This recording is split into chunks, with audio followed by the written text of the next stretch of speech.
Well, post-traumatic stress disorder is basically considered an anxiety disorder. The main symptoms are, first of all, you have to have some traumatic event. Again, that could be combat situations, it can be traumatic, obviously rape situations, sexual assaults, those kinds of things. Car crashes can be maybe some of these like tornadoes or hurricanes we've been seeing here of late.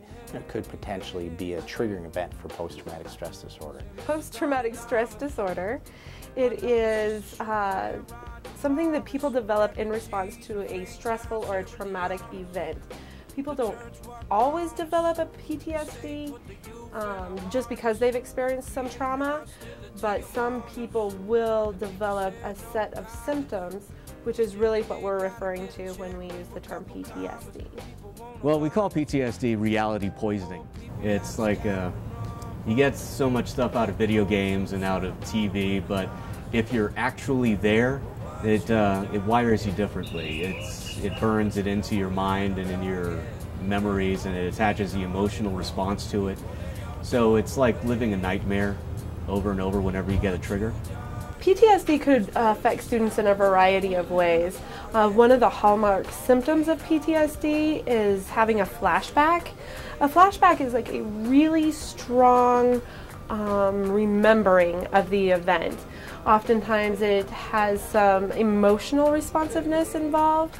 So if a student is in class, just as an example, and they experience one of these flashbacks, it wouldn't be uncommon for them to essentially disassociate from their environment, where they no longer are really focused on their surroundings. They're more focused on their internal state, which is reviewing the trauma.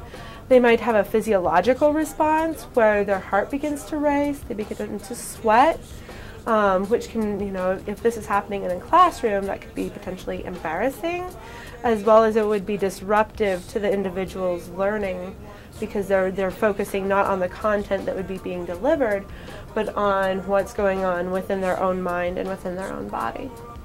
So if you have a friend who has PTSD, knowing where the PTSD is coming from is usually at least a little bit helpful, because you can empathize then better with that individual.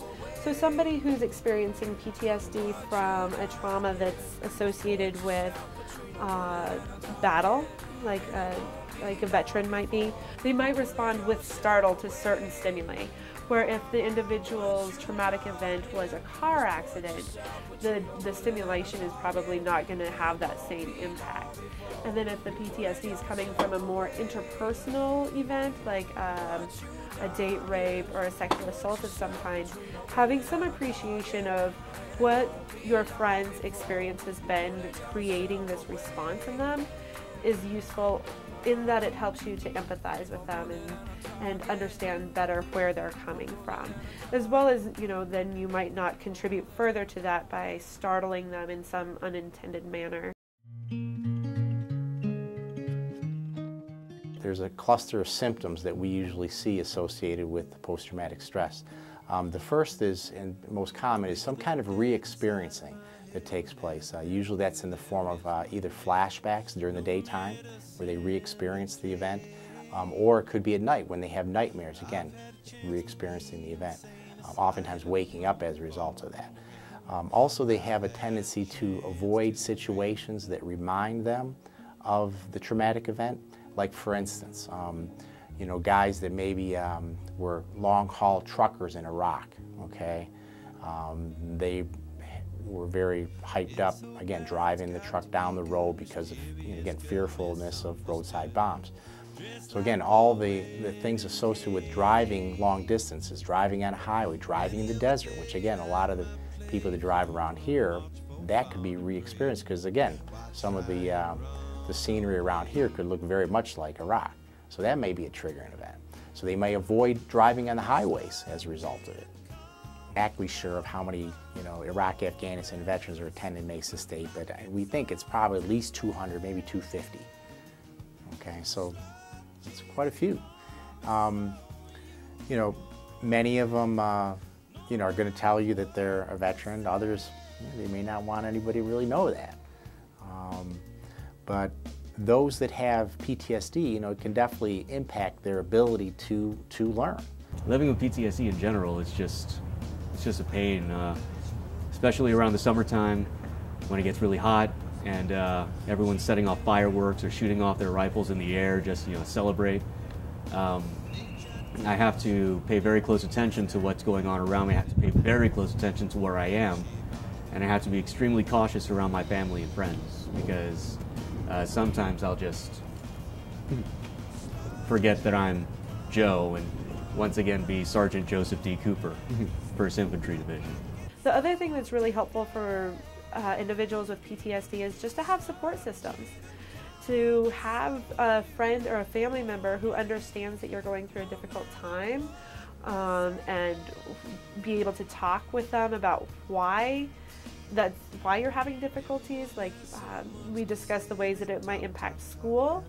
So being able to have that conversation with your friend about things going badly in class because of a flashback, and it might help reduce some of the secondary stressors of PTSD, like having that in-classroom response and not being able to attend to school and feeling like they are letting themselves down or letting somebody else down because they're not performing as high as they would like to.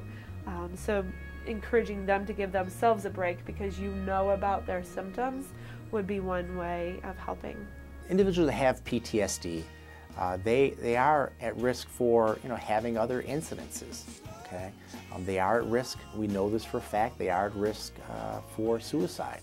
You know, many may have, like, for instance, survivor's guilt. That could trigger, you know, why did I make it and, you know, my buddy Joe didn't? Those kinds of things. As a student, when I'm having to deal with PTSD, a lot of the times I mitigate all of things by simply going up to the professor at the beginning of the semester and I say, look, I'm a diagnosed post-traumatic stress disorder veteran, so if the topic of conversation comes up and it triggers some response from me, I have to leave. And because of the Americans with Disabilities Act, you know, it's perfectly acceptable. So as long as I keep everyone informed, then everything works out very well.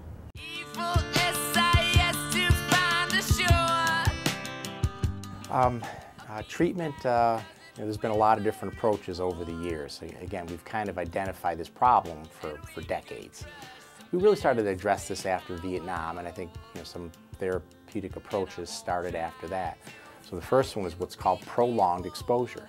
And again, these are both kind of, if you understand about cognitive behavioral types of therapy approaches, both of these are in that category. But prolonged exposure basically requires the patient to come in for 10 consecutive sessions over 10 weeks period of time. And so they'll come in and they'll explain and describe in great detail their traumatic events. Cognitive processing therapy is similar to it. That's the other one that's evidence-based that we know now that through research has been very effective. And again, it's a very similar approach, cognitive behaviorally orientated, again with lots of homework and re-experiencing and trying to get them to get into it and to stop avoiding dealing with the memories. But yeah, every day I just take my meds. I even have a little bottle that I keep with me just in case I have symptom flare-ups. During the day, I'll just, you know, pop one little pill and wait 15 minutes. Just wait for everything to calm down. If it doesn't calm down, I'll take another one. And if I take 3 of them and they still doesn't calm down, that's when I leave.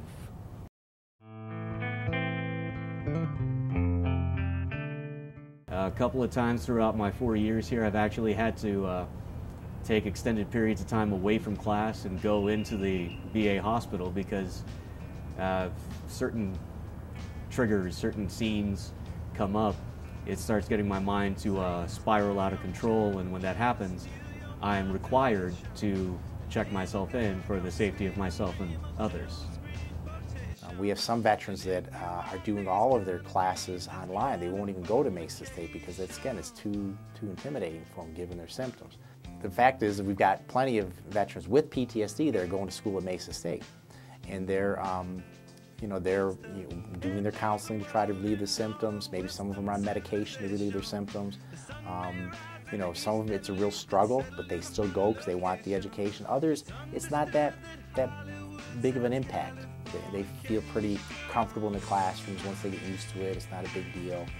A lot of the time, especially dealing with mass comm, I find that I get triggered by the news. I hear something on the news, especially because I follow military campaigns and their strategies and whatnot because it's very close to me. I'll, get information that, say, we're attacking Libya, and that'll get me motivated, but then it just becomes too much. At other times, I'll just get furious about everything, especially when I hear about a botched operation that would have been prevented by following standard protocol. But that's just with the media. Other than that, hearing cars backfire or fireworks during the 4th of July. At one point, even the scent of a new car, it just throws me off because new car smell, it's eerily similar to body bag smell, and if you had to ever stack hero flights, which fortunately not a lot of people have to, it's quite disturbing. It's like that every bag you put onto the helicopter is going to be one buddy that you never get to drink with again. Frontier, but it's made in a Hollywood basement. In Cobain, can you hear this in terms of referrals, a lot of times individuals are really noticing that someone they know are really struggling with this issue, and they're wondering, well, how can I get them to go? Just really encourage them straight away. Say, hey, we're really concerned about you. We're seeing that you're struggling. Maybe it's affecting relationships, maybe it's affecting your schoolwork, maybe they're partying too hard because of it. Those kinds of things. Sit down and have a talk with individuals. Any vets that are listening to this, again, here we are, the vets at the VA Medical Center, and we have mental health services here. And again, there's therapy, there are medications. Some people choose not to use medication. That's okay, they don't have to. But there are services here to help. We can be reached, you can call me anytime. My number is 263-5080.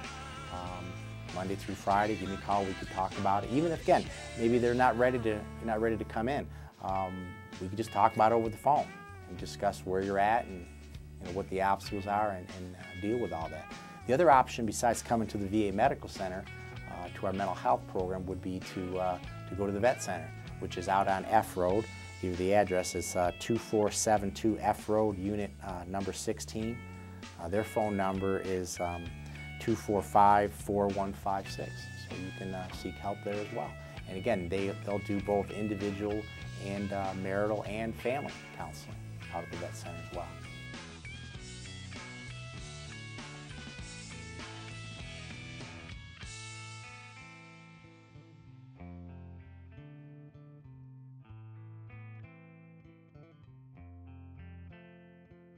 Destruction leads